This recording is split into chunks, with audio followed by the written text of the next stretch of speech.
a drugi chcemy budować wieżowiec 12-piętrowy. Więc pytanie, czy my na pewno tego chcemy? Czy chcemy kompletnego chaosu? Czy chcemy jakiegoś porządku? Bo ja w pewnym sensie no muszę tu stać na straży jakiegoś ładu. Jeżeli, bo teraz mówimy sobie w kategoriach bardzo szerokich, prawda? Jeżeli mieszkańcy narzekają, że pojawia się w centrum jakaś budka, albo że pojawia się nad jeziorem wielki szyld, który przysłania widok i w ogóle nie pasuje do tego miejsca. Albo nad kanałem pojawiają się kolejne szyldy. Albo są budowane obiekty, albo inaczej, wspólnoty wymieniają okna. My do tego jeszcze nie doszliśmy, bo u nas w planach tego nie ma. Gdzieś indziej, w innych krajach zachodnich na przykład nie można sobie wstawić okna, jakie się chce. A proszę przyjrzeć się, jakie u nas są okna. W jednym budynku co mieszkanie, to inne okno. I to też nie wprowadza żadnego ładu. My mamy ograniczenia w naszych planach, na przykład co do czerwonych dachów. Czy pozwolić, a właściciel nie chce, ja chcę niebieski, czy pozwolić na niebieski, czy zostawiamy czerwony. Czy chcemy tego ładu, czy chcemy pełnej wolności i wszystkiego na żywiu.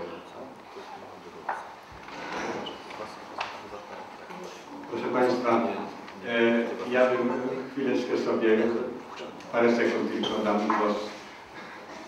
Proszę Państwa, patrząc merytorycznie na ten plan, to nie jest to Formuła 1.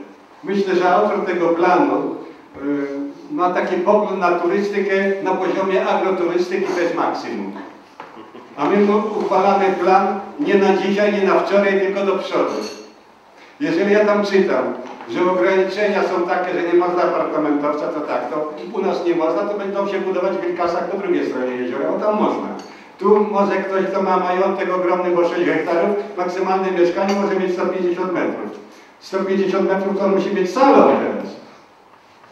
No więc za daleko wkraczamy w tę ingerencję. Ja myślę, że powinniśmy się naprawdę zastanowić, czy to, że nie ma tego planu, to jest mniejsza szkoda, czy wprowadzając zły plan, co jest mniejszą szkodą. Kto chce jeszcze zabrać głos? Pan Trybek, pan Nowakowski. Ja tylko też adwokatem, bo mówienie tak, że jeżeli nie ma planu, to albo mamy plan i są ograniczenia, a jak nie ma, to pozwalamy na to się chce. No nie tak też jest sprawa. Myślę, że to jest no, nadużycie, wyraźne nadużycie. Jeżeli w mieście na przykład na jakiś teren nie ma planu, to przecież nie ma możliwości, że ktoś na tym terenie może zbudować co chce. No tak jest pani architekt? No nie, no przecież musi uzyskać warunki zabudowy, trzeba się odnieść do istniejącej zabudowy, etc., etc. Jakieś ograniczenia są. Przecież to nie jest tak, że jak teraz ktoś ma teren i nie ma planu, buduje sobie co chce. Więc rozmowa, czy decyzja pani, taka była rozmowa, że albo mamy plan, albo pozwalamy na to, żeby budowali co chce. No przecież to każdy, kto sobie zdaje sprawę i dzisiaj jakimkolwiek inwestorem był, to wie, że to jest nieprawda. No, proszę pana. Pan Nowakowski jeszcze. Te wszystkie przykłady, co pani burmistrz powiedziała na temat ewentualnych umieszczenia planu, 100% racji. Ale w planach zagospodarowania przestrzennego najważniejsze jest tak, ilość kondygnacji, charakter architektury, dachy, kolor dachów, komunikacja i ewentualnie przeznaczenie terenu. Gdyby obok rzeźni nie postawiono usług turystycznych. Zaś jeżeli wchodzimy już w takie szczegóły, usługi turystyczne i zagłębiamy się i urbaniści, nie mający zielonego pojęcia o zarabianiu pieniędzy i robieniu turystyki potocznie, wchodzą w szczegóły i chcą nakazać istniejącemu już właścicielowi, czym ma się zająć, co ma robić, czego powinien budować, czego nie wolno mu zabudować. Dlaczego ci urbaniści nie pomylili zawodu, powinni się turystyką zająć, a może tam powinni wrócić normalni urbaniści, którzy będą kształtować przestrzeń, a nie charakter bezpośrednio zawodowy turystyki. Z takimi precyzyjnymi szczegółami, że tu budynek, ale żeby był kilkurodzinny o charakterze turystycznym, bo dla jednej rodziny budynek odpada budowa. No, ja nie widziałem takich paradoksów. Żeby takie, że to znaczy wykracza to zdecydowanie poza kompetencje urbanistów. A jeżeli wykracza poza kompetencje urbanistów, no to co to za plan jest? powinien być moim zdaniem odrzucony. I tym optymistycznym akcentem kończymy dyskusję. Niech Pan Błoszko jeszcze prosił o głos. Zainteresowana strona prosi o głos. Ja jeszcze raz. No właśnie. Chciałbym nawiązać do pierwszej wypowiedzi. Proponuję, żeby żadnego sprostowania artykułu nie robić, bo dyskusja nasza potwierdza, że ten artykuł wyprzedził jak gdyby sprawę. Proszę, chciałbym przypomnieć, że na poprzedniej sesji w tej sprawie podjęliśmy uchwałę zatwierdzającą plan.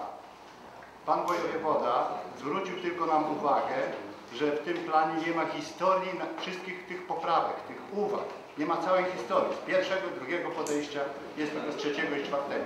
Dziś podchodzimy po raz piąty. Z dyskusji wynika, że powinniśmy go zanegować, czyli wrócić do punktu zerowego i dać 5 lat następnych do planowania. Dziękuję.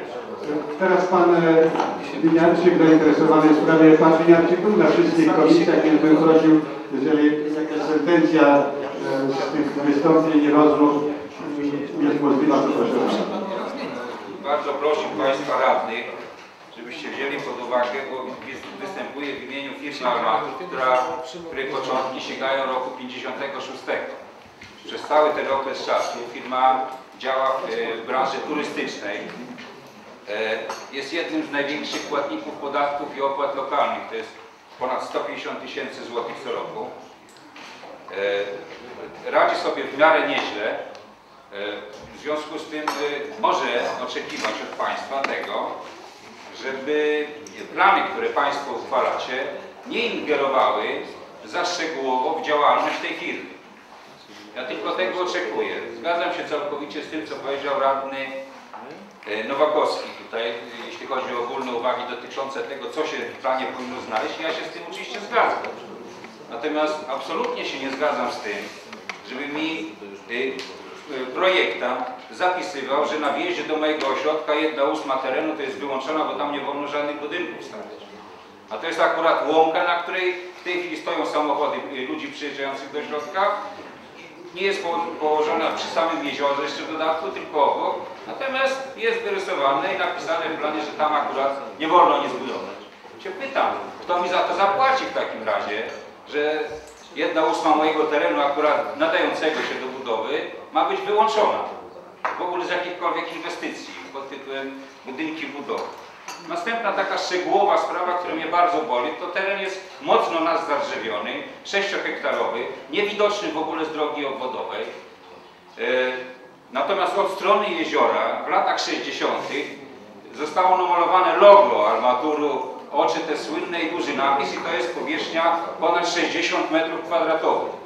Gdybym ja się miał zastosować dokładnie do zapisu planu, który jest proponowany tutaj, to należałoby ten napis i te oczy zamalować. Bo wolno zgodnie z tym zapisem tylko do 2 m² taką reklamę umieszczać na terenie.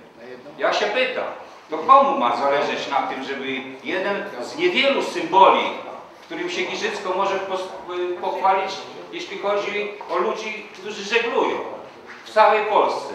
Komu na tym zależy, żeby to likwidować takimi zapisami? To jest po prostu dla mnie obraźliwe jako przedstawiciela firmy, która tyle lat działa tutaj na rynku i w ostatnich przekształceniach własnościowych jeszcze do swojej nazwy Armatur dodała Giżycko. Ja przepraszam bardzo, ale ja się czuję tutaj troszeczkę jak persona non grata, że ktoś mną chce pomiatać. Znaczy moją firmą, bo mną to sobie może pomiatać, ale ja nie pozwolę na to, żeby firma, która się tak wrosła tutaj w miasto Giżycko i tyle dobrego zrobiła,